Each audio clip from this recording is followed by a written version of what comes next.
arriba. ¿Y cómo te dio por empezar a piragua? Pues no lo sé.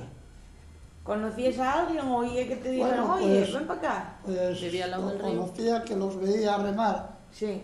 y había mucha afición de la gente y dimos por él, metemos en la piragua y seguir y... Bueno. Y decirme que eso, que se llamaba, que no se llamaba el Club El Gaitero primero. No. Del mar de Villaviciosa. ¿Y cuándo pasó a ser el Gaitero? Pues años después, pero pocos años. No, ¿Y a vosotros patrocinábamos a alguien o...? Nada. Gaitero. A nosotros dimos dinero don José Cardín. O sea, el Gaitero, sí. Cuando, a nosotros dos, que nos llamó allá y cuando nos presentamos en él, que nos quiso tomar el pelo un poco. Y dice, bueno, ¿vosotros quién sois?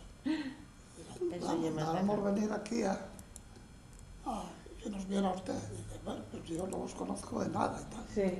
Hasta que yo dije al compañero, hola, vamos Enrique, que esto es una equivocación. Sí. No, perdonar, que ya